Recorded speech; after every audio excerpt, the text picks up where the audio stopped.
न ननन ने चलाया, न नंदोई ने चलाया, न देवर ने चलाया, न जेठ ने चलाया, ना कोई तुम्हारा घर चलाने वाला था। अगर उसने किसी को ले लिया है तो उसको मालूम है कि इसका घर कैसे चलाना है। चलाता वो है, हमको लगता है कि हम चला रहे हैं, चलाता वो है, चला रहा है। एक सेठ जी का एक नौकर काम करता था, खूब अच्छा काम करता था।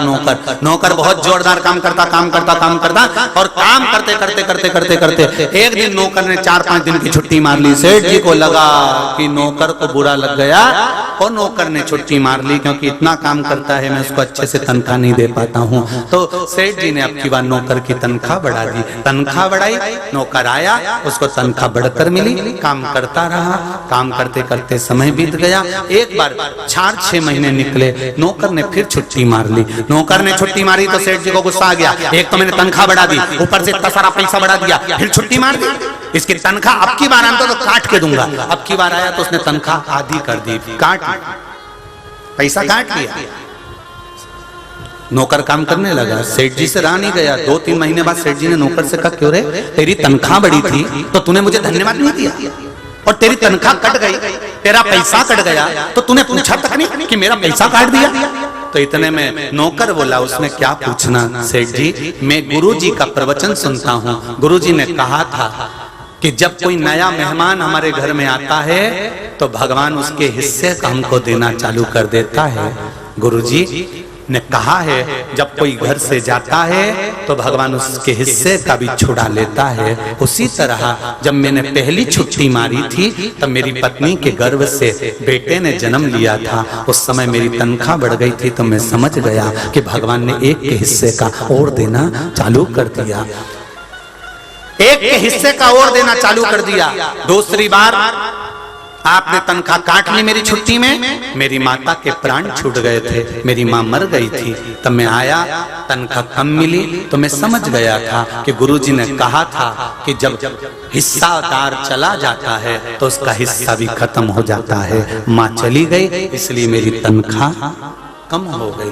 भगवान के आश्रित होकर जो जीता है, भगवान के आश्रित होकर जो जीवन जीता है, उसको मालूम है कि कभी दुकान अच्छी चलती है, कभी तेज चलती है, कभी कम चलती है। बोलो सही है कि गलत है? कभी व्यापार एकदम तेज चलेगा, कभी एकदम डाउन हो जाएगा, कभी एकदम। लोग कहते हैं दिवाली पे बहुत अच्छा व्यापार चलता है, दिवाली पर व्यापार चलता है। लोग कहते हैं कोई त्योहार आता है तो व्यापार चलता है, 30 त्योहार आता है तो व्यापार चलता है। शिव महापुराण की कथा कहती है त्योहार पर व्यापार अच्छा क्यों चलता है? क्योंकि त्योहार पर तुम लड्डू बनाते हो, त्योहार पर तुम मठरी बनाते हो, त्योहार पर तुम गुजिया बनाते हो, त्योहार पर तुम पूरन पोली बनाते हो, त्योहार पर तुम अच्छा अच्छा कुछ बनाते हो। किसके लिए बनाते हो?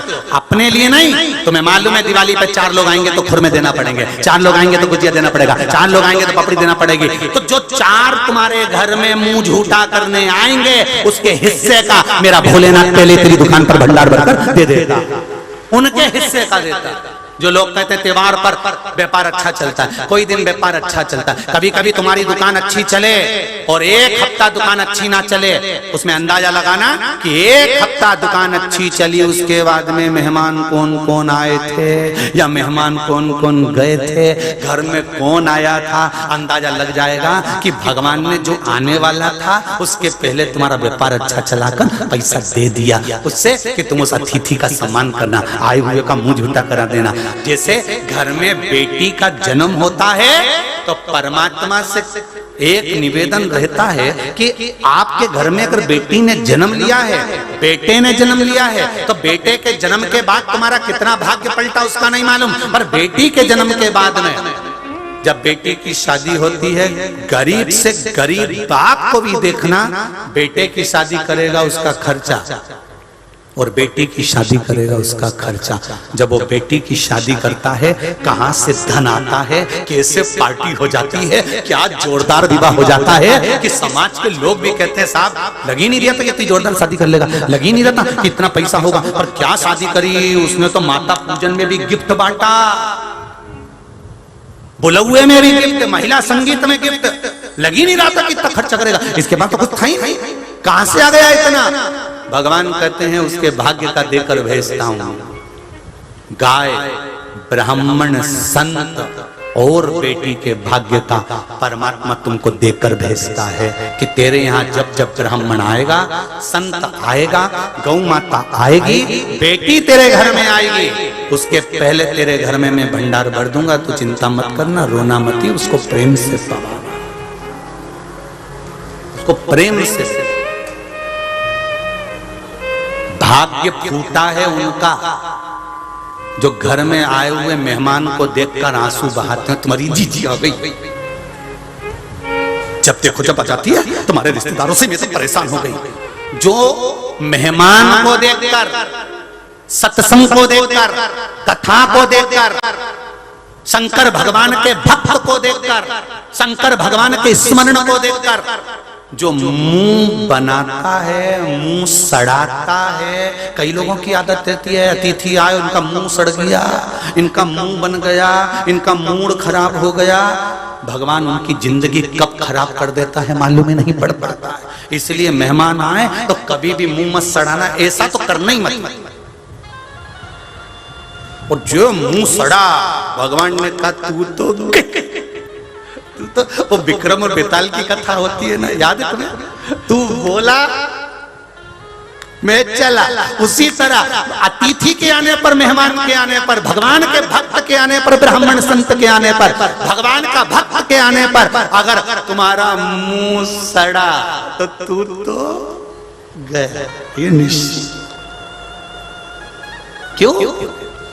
जीजी आई, भाभी आई, ननंद आई, देवरानी आई, जेठानी आई, कोई अतिथि आया, आदर करो, सम्मान करो, सत्कार करो, उसको मान लो, उसको पूछ लो क्या अतिथि देवो।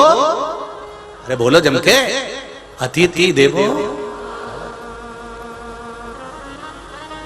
कई लोग बाहर से आए हुए अतिथियों के लिए 2000 लोग कल पंडाल में थे रात्रि को। उनके लिए कोई ने कहीं फल व्रत था, तो हमने देखा कि रात के समय जब हम कई फोटोस प्राप्त हुए, कोई केला बांट रहा था, कोई फलहार बांट रहा था, उधर से निकलो तो कोई चाय कॉफी बांट रहा था, इधर से देखो तो कोई कुछ। धन्य है परली बैजनाथ की धरा और धन्य है आपका भाव। ये लुटाने का मौका मिला था। 7 दिन, आज 6ठा दिन हो जाएगा, कल कथा समापन हो जाएगी, सब अपने घर चले जाएंगे। अपनी तिजोरी का माल कुबेरेश्वर बाबा के बाबा से भाव से, ये परली बैजनाथ के भाव से शंकर के भक्तों पर, शिव के गणों पर लुटाने का मौका मिला था। और हिंगोली वाले अगर सुन रहे हो तो वो भी ध्यान लगा कर सुनना। जो अतिथि आए, मैं बहुत बहुत धन्यवाद दूंगा सोमानी जी, आपको भी। कई लोग हैं, एक वो ब्याणी जी भी लगे हुए हैं, सोमानी भी लगे हैं, सोनी भी लगे हैं, कोई तोतला जी भी लगे हुए हैं, कोई अन्य बहुत से लोग ऐसे हैं जो सेवा में लगे हुए हैं। कोई भोजन प्रसाद पवा रहा है निःशुल्क, कोई लाने ले जाने के लिए अपनी अपनी गाड़ी खड़ी कर दी। मम्मी कह दो पड़ोसन से अपनी गाड़ी जा रही है, उसमें बैठ कर चले जाए। इतनी गाड़ियां खड़ी हैं, कोई सबने तो डीजल नहीं डलवाया होगा, किसी एक का डल गया होगा डीजल, बाकी के सब बैठ कर आ गए होंगे। किसी कितना भाव होगा। और जिसने जिसने एक एक रुपया भी अगर शिव महापुराण की कथा में, इस व्यवस्था में, कहीं किसी रूप में, कहीं सेवा में लगाया भी होगा ना, तो तारीख लिख लेना कि मैंने इतनी तारीख को ये केला मैंने किसी शंकर के गण को, शंकर की कथा में आए हुए व्यक्ति को एक चाय पिलाई थी 3 रुपए की, वो भी लिख के रखना। 3 महीने बाद मिलेंगे कि कितना देता, 3 महीने बाद देखेंगे। और जहां जहां कथा कर आए, सोमानी जी से कहेंगे वहां से सूचना मंगवा लेना कि कथा कर आए सीहोर वाला महाराज जहां कथा करने गया था, उसके बाद में वापिस कथा लेने के लिए सीहोर पहुंचे कि नहीं पहुंचे। भोलेनाथ इतनी कृपा कर देता है कि वापिस कथा मांगने के लिए लोग आ जाते हैं कि बाबा कथा ये और होना चाहिए। वो कुबेर भंडारी फिर भंडार खोल दिया, फिर दे दिया। उसकी कृपा ही कुछ ऐसी। तेरी कृपा बिना न हिले एक भी अणु, लेते हैं श्वास तेरी कृपा से तनु तनु। हे गंगाधार मुक्तिद्वार ओंकार भोले ओमकार तू, आयो शरण तिहारी शंभु तार तार तो, बखान क्या करूं मैं राखों के ढेर का, चपटी भभूत में खजाना कुबेर का, हे गंगाधार मुक्तिवार ओमकार तू, भोले ओमकार तू, आयो शरण तिहारी शंभु तार तार तो। शिव कृपा है, शंकर की उदारता और उसका भजन में जो आनंद है वो आनंद कल जनाबाई का चरित्र, नामदेव जी का चरित्र वर्णन करा था, तो उनके गांवों से कल कुछ भक्त लोग आए कि हम जनाबाई के गांव से आए हैं, गुरुजी से कहो।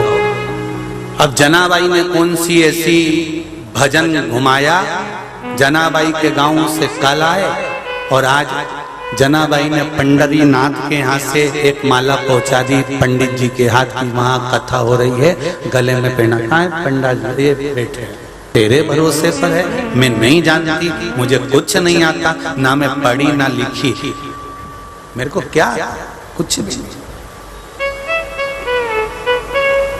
मैं कुछ भी नहीं जानती, मैं तो इतना जानती हूँ श्री शिवाय नमस्ते, हम इसके सिवाय मैं कुछ नहीं जानती। शिव महापुराण की कथा कहती है, भगवान शंकर का चरित्र कहता है, भगवान शिव का सुंदर आनंदमय चरित्र वर्णन कर रहा है। माता पार्वती ने विदल और उत्पल का संहार कर दिया और कुंदुक शिव जी के चरणों में जाकर गिरा, तो भगवान शिव का नाम कुंदकेश्वर हो गया। शंकर भगवान के चरणों में जब कुंदुक पड़ा तब माता पार्वती के नयनों में जल भर गया कि मेरे स्वामी को ये कुंदुक चरणों में जाकर लग गया। चरणों में गिरा तो पार्वती के नयनों में अश्रु भर गए, स्वामी मुझसे अपराध हो गया, मुझसे अपराध हो गया जो आपके चरणों में ये कुंदुक जाकर गिर गया।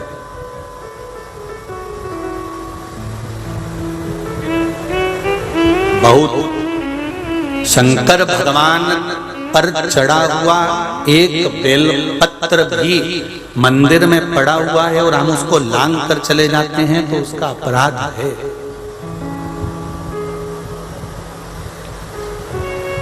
उसका अपराध है। हम तो इसके विरोध में रहते हैं हमेशा कि आप लोग कोई बहुत अच्छे मंदिर में जब दर्शन करने जाते हो, सिद्धि विनायक गए या कोई मंदिर गए या कोई मंदिर में गए, तो वहां आपको एक माला दे दी जाती है। बोलो देते कि नहीं देते? वो माला भगवान की चढ़ी हुई माला तुमने गाड़ी के सामने बोनट पर टांग देते हैं, गाड़ी दौड़ती है, फूल जमीन पर गिरते गिरते गिरते गिरते तक चले जाते हैं और वो भगवान के गले की माला का अपराध हो जाता है। देव ऋषि नारद से हुआ था एक अपराध, तो चंद्रभागा नदी के तट पर जाकर प्रायश्चित करना पड़ा था देव ऋषि नारद को। देव ऋषि नारद ने कामदेव को जीत लिया और कामदेव को जीतने के बाद देव ऋषि नारद को अहंकार आ गया। सबसे पहले देव ऋषि नारद काम को जीतने के बाद शंकर भगवान के सामने गए और भगवान शिव जी के सामने जाकर खड़े हुए। शंकर भगवान ने कहा बैठो नारद जी। नारद जी बोलते मैं बैठने नहीं आया हूं, मैं यहां बैठने नहीं आया हूं।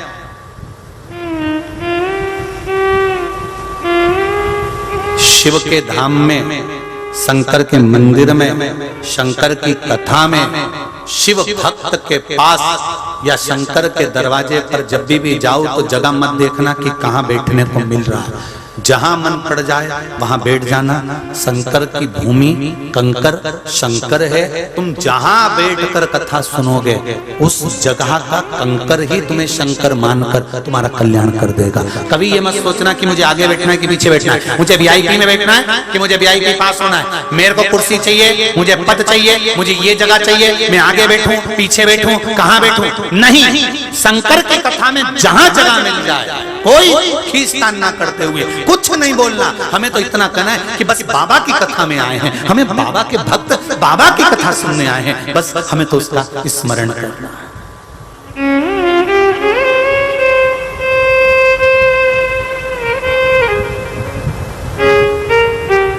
बम बोल का नारा है, बाबा एक सहारा, इसके सिवाय कुछ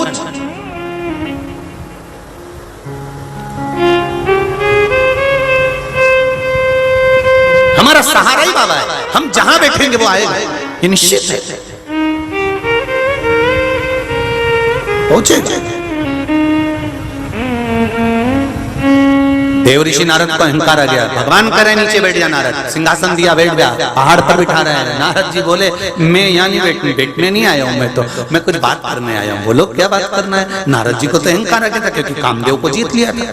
तो नारद जी ने आते से कहा कि प्रभु मेरे को आपसे बात करना है, बोलो क्या बात करना है? मैंने कामदेव को जीता, आप नहीं जीत पाए। शंकर भगवान के दिल से पूछो कि कामदेव को क्यों नहीं जीता? क्या शंकर भगवान काम को नहीं जीत सकते थे? 33 कोटि देवी देवताओं में एक एक देवताओं की पूरी लीला निकाल कर देख लीजिए, सारी पुराणे उठा कर देख लीजिए। भगवान विष्णु की भी पुराण उठाओ, ब्रह्मा जी की भी पुराण उठाओ, विश्वकर्मा जी की भी पुराण उठाओ, इंद्र की भी उठा लो, जिस जिस देवता की पुराण उठाना उठा के देख लो। सारे देवताओं में अगर सही रिश्तेदारी, सही संबंध किसी ने निभाया है तो मेरे देवाधिदेव महादेव ने निभाया है। शंकर भगवान के सिवाय कोई संबंध नहीं निभा सकता, कोई रिश्तेदारी नहीं निभा सकता। क्या शंकर भगवान कामदेव का क्यों भस्म करा?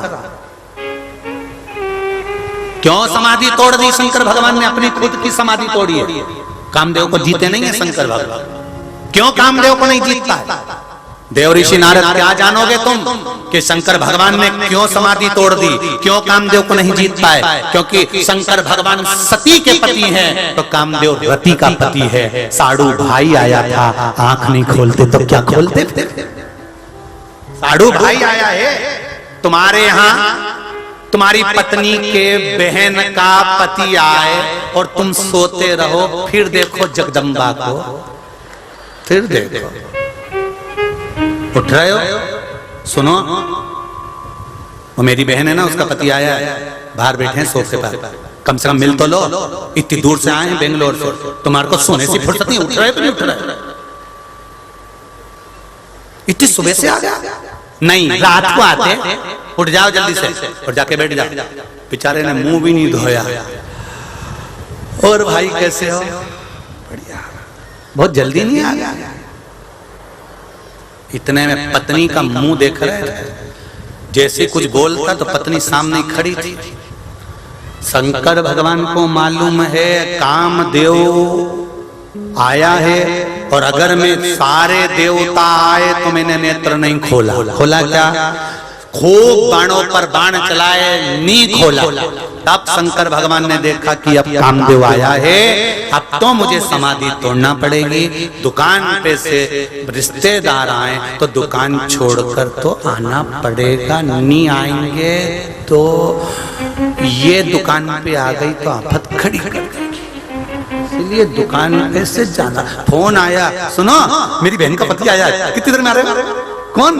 अच्छा वो बेंगलोर वाला, अच्छा वो पुणे वाला, हाँ अभी आया, बस नहीं जाता तब मालूम पड़ता। इसलिए दुकान नौकर से कहा मैं आ रहा हूँ आधा घंटा में। सेठ जी पहली बार दुकान छोड़ रहे हो तो पहली बार तो वही आया, नहीं जाऊंगा तो आफत हो जाएगी, तू समाज में आया।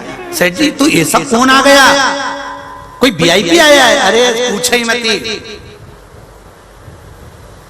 जगदम्बा की बहन का पति आया। अभी के कौन बताया? जाना पड़ेगा, नहीं जाएगा तो ये भेरू पे सिंदूर चढ़ा देगी।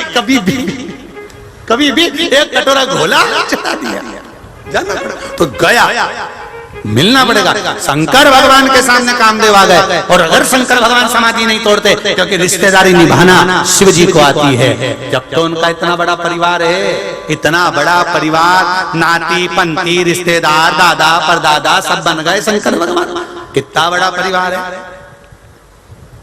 बेटा गणेश, बेटी अशोक सुंदरी, अशोक सुंदरी की भी 100 लड़कियां, 2 लड़के, नाना बन गए, उनके भी बच्चे, पर नाना बन गए। गणेश जी के छोरा छोरी शुभलाभ संतोषी, अब शुभलाभ के छोरा छोरी अमोद प्रमोद, फिर उनके छोरा छोरी दादा परदादा शिव बने। क्या रिश्तेदारी निभाते शंकर भगवान। जैसे ही काम तो देवऋषि नारद ने कहा आप काम को नहीं जीत पाए, मैंने काम को जीता। शंकर भगवान ने कहा कोई बात नहीं, तू जीत गया नहीं वही बहुत बड़ी बात है, तुम जीत गए इससे बढ़कर कोई खुशी नहीं। शंकर भगवान ने अपने गले की माला उतार कर देवऋषि नारद के गले में पहना दी। वाह वाह, नारद को गले में रुद्राक्ष की माला पहनाई। रुद्राक्ष की माला पहनकर नारद बाहर निकले। शिव जी ने रोका, ये बात तुम किसी से मत कहना जो आज मुझसे कही है। नारद जी ने सोचा बताओ खुद तो फेल हो गए, हम पास हो गए तो कह दिया बताओ तक मत किसी को, हम तो बताएं चाहे कुछ भी हो। और नारद जी माला लिए जमीन पे पटके, नंदी ने माला उठाई गले में धारण करी और नारद जी सीधे भगवान विष्णु के पास पहुंच गए। श्रीमन नारायण। भगवान विष्णु ने कहा नारद जी आइए। नारद जी आके खड़े हुए। भगवान शंकर ने बैठने की जगह दी, नारद जी नहीं बैठे। भगवान विष्णु ने बैठने की जगह ही नहीं दी। उन्होंने कहा बोलो ही मत, क्योंकि एक जगह तो बैठा ही नहीं, तो अपन काय को बोलो कि बैठ जा।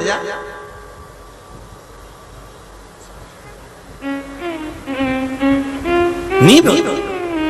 नारद जी ने कहा प्रभु हम आपके यहाँ वैकुंठ में आए और तुम हमको बैठने के लिए सिंहासन नहीं दे रहे हो। भगवान विष्णु ने मन में सोचा जहाँ बैठना था वहां बैठा नहीं और यहाँ बैठने के लिए आया। वैकुंठ में कौन कितनी देर बैठता है, कैलाश में तो तुम्हारी मर्जी हो, शंकर जी के मंदिर में तुम्हारी मर्जी हो, उतनी देर बैठ लो, कोई मतलब नहीं। पर जिस मंदिर में सोना चांदी जड़ा हीरा पन्ना जड़ा उस मंदिर में कौन तुमको बैठने देगा बहुत देर तक। चलो बाहर निकलो, कौन बैठने देगा। वैकुंठ में तुम कितनी देर बैठ सकते हो, जितनी देर तुम्हारा पुण्य है। जितना तुमने पुण्य करा होगा उतनी देर वैकुंठ में बैठ सकते हो। तुम्हारी बैटरी जितनी चार्ज होगी, बल्ब पंखा इन्वर्टर से उतनी देर चला सकते हो, उतनी देर चले, उतनी देर तुम बैठो। भगवान ने सिंहासन नहीं दिया। भगवान बोले तुम अभी शंकर जी के यहाँ गए थे तो वहां पर तुम बैठे नहीं, तो हमने सोचा कि तुम यहाँ भी नहीं बैठोगे इसलिए हमने नहीं दिया। अच्छा प्रभु कैसे आना हुआ, बस बताने आया था आपको कुछ, क्या कि मैंने कामदेव को जीत लिया। जिस कामदेव को जीता, जिसको शंकर भगवान नहीं जीत पाए उसको मैंने जीता है।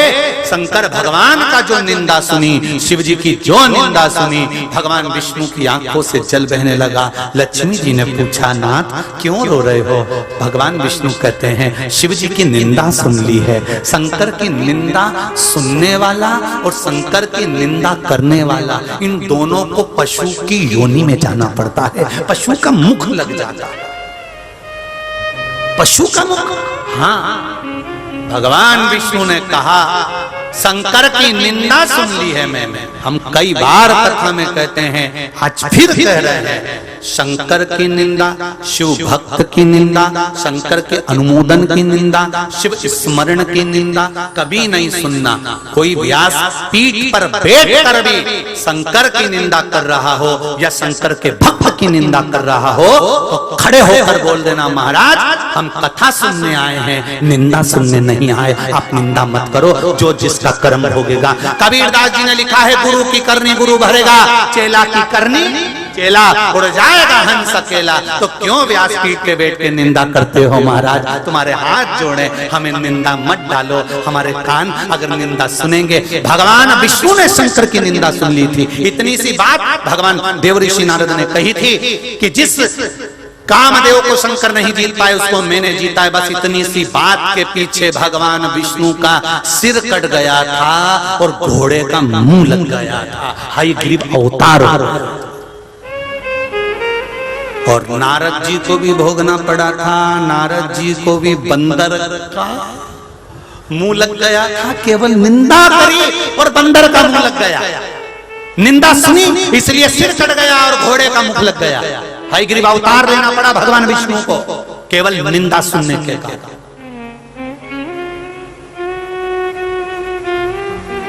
क्यों सुने, किस लिए।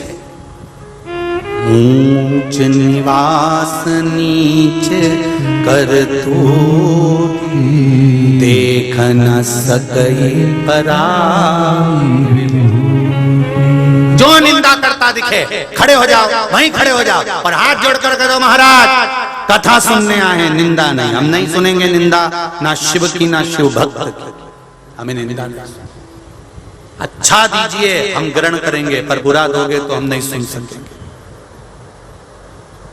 कई लोग कह देते हैं एक लोटा जल चढ़ाने से क्या होगा, उसको कह दो निंदा मत करो, चढ़ाओ तो ठीक, नी चढ़ाओ तो ठीक, मंदिर जाओ तो ठीक, नी जाओ तो ठीक, पर निंदा नहीं सुन सकते हम शंकर की। सबकी सुन लेंगे पर शिव की नहीं। भगवान विष्णु को भी घोड़े का मुख लगा है, हयग्रीव अवतार हुआ है। भगवान विष्णु रो पड़े, लक्ष्मी जी करे तुम रो रहे हो? देवर्षि नारद आए, अरे नारद ने गड़बड़ी कर दी, निंदा कर दी। इतना बड़ा संत, इतना बड़ा साधु, इतना बड़ा उपासक, इतना बड़ा वक्ता, इतना भजन करने वाला देवर्षि नारद, इतने ऊंचे स्थान पर बैठने वाले देवर्षि नारद, और भगवान की निंदा कर गए, शिव की निंदा कर गए। और केवल शंकर की निंदा नहीं है, अगर शिव की निंदा हुई है तो विष्णु की भी निंदा हुई है। इसलिए देव ऋषि नारद तुझे भोगना पड़ेगा। देव ऋषि नारद गए और एक सुंदर कन्या के स्वयंवर में पहुंच गए, जहां स्वयंवर हो रहा था। सबका ब्याह हो गया, मेरा नहीं हुआ। रूप मांगा भगवान से, भगवान ने बंदर का रूप बना दिया। बंदर का रूप बना तब नारद जी का अभिमान समाप्त हुआ। नारद जी ने भगवान विष्णु को श्राप दिया, मैं स्त्री के लिए रो रहा हूं, तुमको रोना पड़ेगा, बंदर तुम्हारी सहायता करेंगे। भगवान विष्णु बोल रहे हैं भले मुझे श्राप लग जाए, पर तेरे कर्म का दंड तो तुझे भोगना पड़ेगा, क्योंकि शिव की निंदा करी है। नारद जी को पछतावा हो गया, मुझे क्षमा कर दो। भगवान विष्णु ने कहा ऐसे क्षमा नहीं मिल सकती, जहां विष्णु और शंकर दोनों एक साथ हो, ऐसी नदी के तट पर तू चले। जहां विष्णु और शंकर दोनों एक साथ हो, ऐसी नदी के तट पर तू चले जा। भारत की भूमि पर केवल एक ही नदी है जिसके तट पर भगवान विष्णु और भगवान शंकर एक साथ हैं, वो पंढरपुर की चंद्रभागा नदी है। वो पंढरपुर की चंद्रभागा नदी, जहां भगवान विष्णु के मस्तक पर शिवलिंग है। जा नारद, तो नारद बोलते हैं चंद्रभागा के तट पर वो चंद्रभागा जो तप कर कर कर हार गई थी और उसको ऋषियों ने दर्शन नहीं दिया था। चंद्रभागा की मां चंद्रभागा को बार बार कहती रही,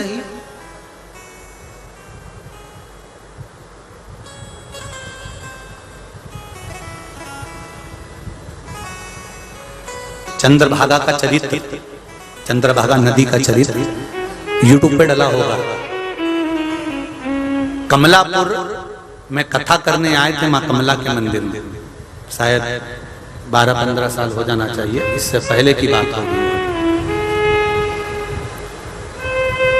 कमलापुर आए थे, तब हमने चंद्रभागा नदी का पूरा चरित्र वर्णन करा था कि चंद्रभागा नदी की माँ का नाम क्या है, पिता का नाम क्या है, चंद्रभागा कब बड़ी हुई, कब तप करा, कब साधना करी, किन ऋषियों के साथ बैठकर तप साधना करी, और उसके बाद चंद्रभागा फिर पंढरपुर गई। तो पूरा चरित्र बचा है कमलापुर की कथा में। अगर आप यूट्यूब पर सुनेंगे तो निकल जाएगा, आप सुनिएगा उसको कि चंद्रभागा नदी की माँ कौन थी, पिता कौन थे, चंद्रभागा ने कितना तप करा था।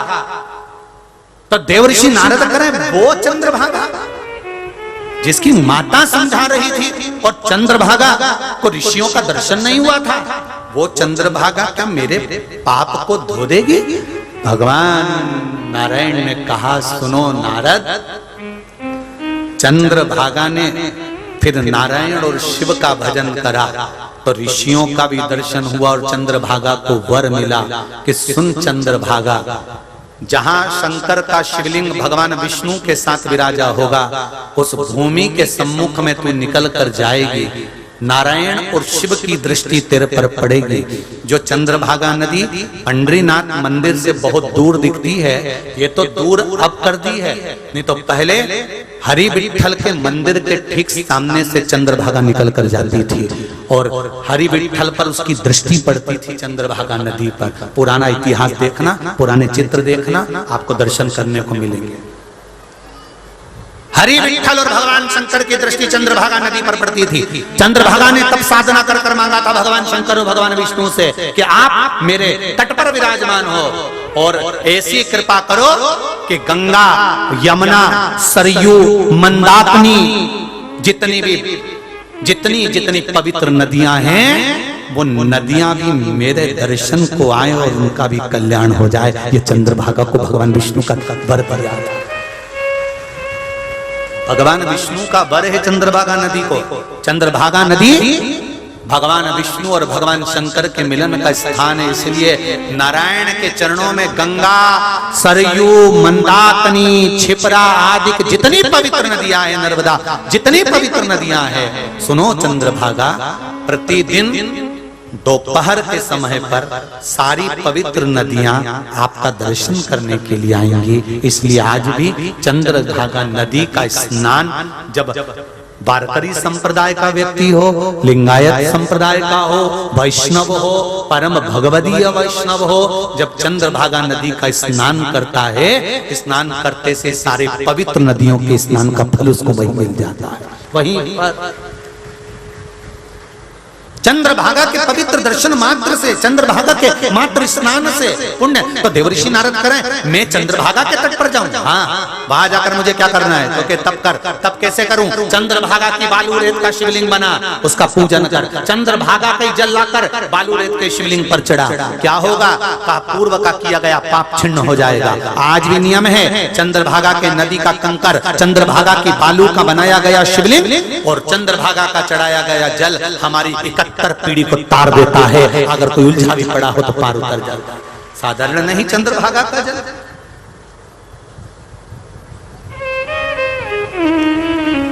चंद्रभागा नदी के जल जाओ, तप करो। देवऋषि नारद ने तप किया। एक गले की माला का अपमान देवऋषि नारद ने कर दिया था। एक माला का अपमान इंद्र के ऐरावत ने कर दिया था। एक माला पुष्प का अपमान एक साधारण सा व्यक्ति जब कर बैठता है तो उसको भोगना पड़ता, भोगना।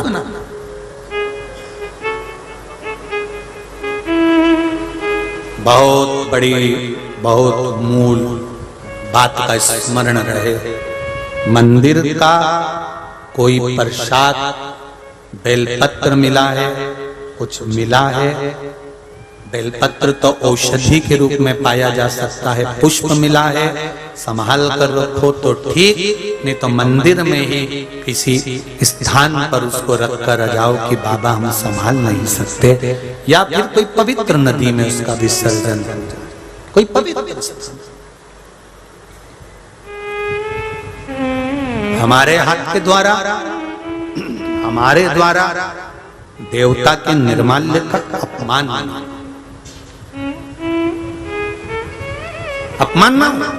प्रयास करिए कि हम भगवान की कथा का रस स्वादन करें, हम भगवत कथा का स्मरण करें, हमारे जीवन की सार्थकता हो। भगवान कुंदकेश्वर के नाम का स्मरण किया। रिद्धि सिद्धि के साथ श्री गणेश जी महाराज का विवाह हो रहा है। रिद्धि सिद्धि गणेश जी पधार रहे हैं। कल कथा का विराम दिवस रहेगा। कथा का समय यही रहेगा जिस समय पर कथा रोज हो रही है, 1 बजे से 4 बजे तक यही समय कथा रहेगी। हिंगोली की कथा का समय 2 बजे से 5 बजे तक रहेगा। हिंगोली की कथा का समय कितने बजे है? जम के बोलो, 2 बजे से 5 बजे तक। तो जितनी भी कथा आस्था चैनल पर आएगी, फेसबुक यूट्यूब पर आएगी, तो वो हिंगोली की कथा 2 से 5। हरतालिका शिव महापुराण, हरतालिका तीज शिव महापुराण की कथा चलेगी। हरतालिका का कैसे पूजन करना चाहिए, शिव का कैसा स्मरण करना चाहिए, ये सारा वृतांत सुनेंगे हरतालिका शिव महापुराण की कथा में। 23 तारीख से 29 तारीख तक हरतालिका शिव महापुराण की कथा 2 बजे से 5 बजे तक हिंगोली महाराष्ट्र से प्रसारित होगी। रिद्धि सिद्धि गणेश जी महाराज के गले में जयमाला पहना रही है, जोरदार ताली बजाएं।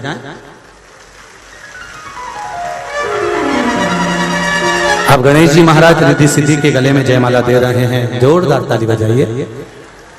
रिद्धि सिद्धि अपने गले की माला निकालकर वापिस श्री गणेश जी महाराज के गले में डालती हैं। चारों तरफ आनंद समाहित होता है। गणेश जी महाराज ने रिद्धि सिद्धि के कंधे पर अपना हाथ रखा है, दोनों को दाएं बाएं लिया है। जोरदार ताली बजाकर रिद्धि सिद्धि का सम्मान करते हुए थोड़ी सी सूचना आशीष जी दे रहे हैं, उसके बाद में आरती का क्रम होगा। कल कथा का विराम दिवस रहेगा। भाव भक्ति से आनंद के साथ कथा रस तत्व को ग्रहण कर अपने जीवन को सार्थक बनाएं। हर हर महादेव। जय जय श्री राधे। सभी भक्तों को हर हर महादेव, सदा जय श्री कृष्णा, श्री शिवाय नमस्तुभ्यम। व्यासपीठ को नमन करते हुए हम सबके प्रिय, हम सबके लाडले ठाकुर कल्लू जी महाराज के चरणों में नमन करते हुए, परम सत्य परम आदरणीय विश्व विख्यात पूज्य गुरुदेव के पावन चरणों को नमन करते हुए और आप सभी शिव भक्तों के चरणों में नमन करते हुए सुंदर छठवें दिवस की कथा हम सभी ने श्रवण करी। और जैसा कि आप सभी को ज्ञात है, हिंगोली में एक बार पुनः फिर हम 23 तारीख से आस्था चैनल के माध्यम से दोपहर 2 बजे से 5 बजे तक सुंदर कथा श्रवण करेंगे। आप सभी भक्त हिंगोली में कथा श्रवण करने पधार सकते हैं। कथा का समय दोपहर 2 बजे से 5 बजे तक रहेगा और आस्था चैनल पर हम सभी इसका प्रसारण लाइव देखेंगे। बड़ा ही हर्ष का विषय है कि महाराष्ट्र में एक दिन के गैप के बाद वापिस पुनः 23 तारीख से कथा प्रारंभ होगी। जो भक्त इस कथा से वंचित रह गए हैं वे हिंगोली में आकर पुनः एक बार भगवान भोलेनाथ की कथा श्रवण कर सकते हैं। सुंदर आरती का समय हो चुका है, आरती का आनंद हम सभी लेंगे। जय जय श्री राधे, हर हर महादेव, श्री शिवाय।